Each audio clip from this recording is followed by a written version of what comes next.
क्लासिकी उर्दू शायरी की जब भी बात होती है तो एक नाम जो फ़ौरन जहन में उभरता है वो है आमिर मिनाई। आज के इस जायज़े में हम 19वीं सदी के इस कमाल के शायर और उनके छोड़े गए हैरत अंगेज़ अदबी वरासे पर गहरी नज़र डालेंगे। ये महज एक शायर की दास्तान नहीं है, बल्कि एक ऐसे ज़बरदस्त जहन की खोज है जिसने अपने दौर के इल्म और अदब को लफ्ज़ों के ज़रिए एक नई पहचान दी। तो आइए शुरू करते हैं। हम इस सफ़र को 4 हिस्सों में बांटेंगे। पहले उनकी इब्तिदाई ज़िंदगी और ख़ानदानी पस मंज़र देखेंगे। फिर उनकी कसीरुल जहती इल्मी शख्सियत का जायज़ा लेंगे। इसके बाद उनका वो मशहूर दहलवी अंदाज़ जो एक मुअम्मा सा है, और आखिर में उनकी एक शाहकार गज़ल का गहरा तज्ज़िया। पहला हिस्सा, उनकी इब्तिदाई ज़िंदगी और वो बुनियादें जिन्होंने इस अजीम उस्ताद को तराशा। किसी भी फ़नकार को समझने के लिए सबसे पहले उनकी जड़ों की तरफ जाना पड़ता है। अगर हम उनकी ज़िंदगी के सफ़र पर नज़र डालें तो तारीख़ी वाक़यात किस तरह इंसान की ज़िंदगी का रुख मोड़ देते हैं, इसकी इससे बेहतर मिसाल शायद ही मिले। 1828 में लखनऊ में आँख खोली, लेकिन फिर वाजिद अली शाह की मौजूली का वो बड़ा तारीख़ी वाक़या हुआ जिसने उन्हें 1856 में रामपुर जाने पर मजबूर कर दिया। और यूं सफ़र चलता रहा, यहाँ तक कि 1900 में हैदराबाद का आखिरी सफ़र और वहीं उनका इंतकाल हुआ। इनका असल नाम वैसे अमीर अहमद था, मगर हज़रत मखदूम शाह मीना के साथ अपनी गहरी ख़ानदानी अक़ीदत की वजह से उन्होंने मीनाई का तखल्लुस चुन लिया। बड़ी दिलचस्प बात है कि इनकी तालीम की इब्तिदा घर से ही हुई, अपने वालिद करम अहमद मीनाई की ज़ेरे निगरानी, और बाद में उन्हें मुंशी मुज़फ़्फ़र अली असीर जैसे कदावर माहिर अरूस की शागिर्दी मिली। यहीं से उन्होंने शायरी के वज़न, बहर और उरूस की वो बारीकियां सीखीं जिन्होंने उनके कलाम को अमर कर दिया। दूसरा हिस्सा, एक कसीरुल जाती आलम। ये बात जानकर शायद थोड़ी हैरत हो कि अमीर मीनाई की ज़हानत सिर्फ गज़लों तक महदूद नहीं थी। वो वाकई अपने वक्त के एक मुकम्मल स्कॉलर थे। ज़रा इनके काम का दायरा देखिए।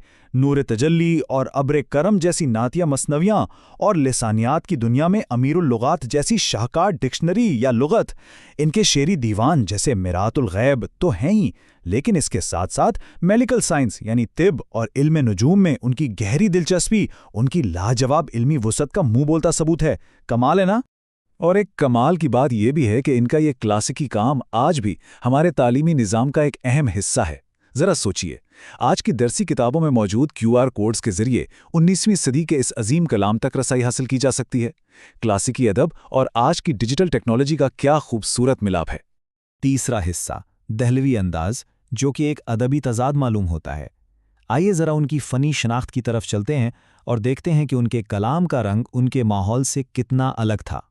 तो मुद्दे की बात ये हैरान कुन दोहरापन है। देखिए, एक तरफ तो उन्होंने अपनी ज़िंदगी का सबसे बड़ा हिस्सा लखनऊ और रामपुर की सकाफत के बीच गुजारा, लेकिन दूसरी तरफ जब हम उनकी गज़लें पढ़ते हैं तो उनमें दहली का खालिस रंग और वो रिवायती दहलवी अंदाज़ कूट कूट कर भरा नज़र आता है।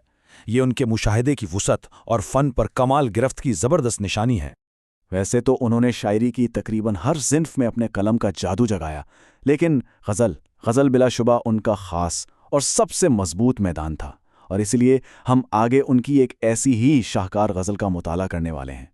चौथा और आखिरी हिस्सा, इश्क की बाजी।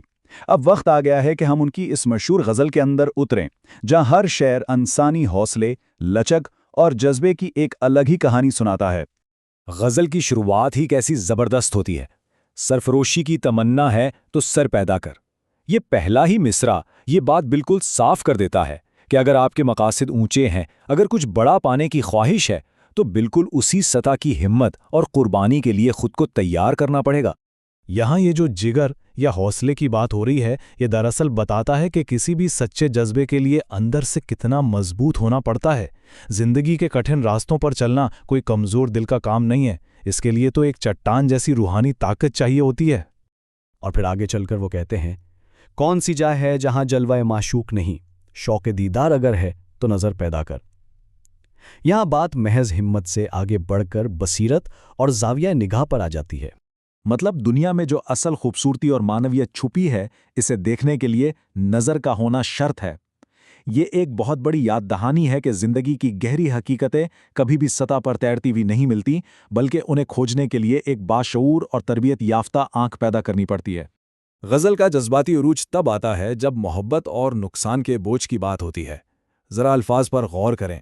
सदमे उल्फत के उठाने हैं इलाही मुश्किल, दिल अगर एक दिया लाख जिगर पैदा कर।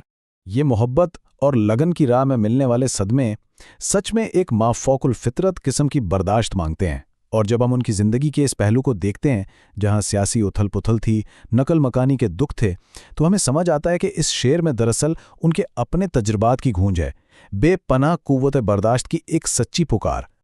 اور پھر غزل کا اختتام اس مقطع پر ہوتا ہے جو پورے خیال کو کمال خوبصورتی سے سمیٹ لیتا ہے۔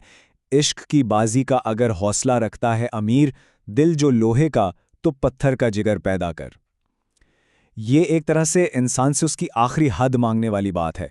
عشق کی یہ بازی یوں ہی نہیں جیتی جاتی، اس کے لیے ایک ناقابل تسخیر، بالکل لوہے جیسا عزم چاہیے۔ مقطع میں اپنا نام لا کر امیر مینائی دراصل ایک بہت ہی طاقتور پیغام دے گئے ہیں کہ زندگی کے مشکل ترین طوفانوں کا سامنا کرنے کے لیے اپنے ارادوں کو پتھر کی طرح مضبوط کر لیں۔ امیر مینائی کی زندگی اور ان کے ان لازوال اشعار کا یہ سفر جاتے جاتے ہمیں ایک بہت گہرے سوال پر چھوڑ جاتا ہے۔ آج کی اس تیز رفتار دنیا میں جہاں جذبے اکثر لمحاتی اور عارضی ہو کر رہ گئے ہیں، کیا ہم میں واقعی اب بھی وہ لوہے کا دل اور پتھر کا جگر موجود ہے؟ وہ عزم جو عشق کی یا کسی بھی سچے مقصد کی بازی جیتنے کے لیے درکار ہے؟ اس بارے میں ضرور سوچیے گا۔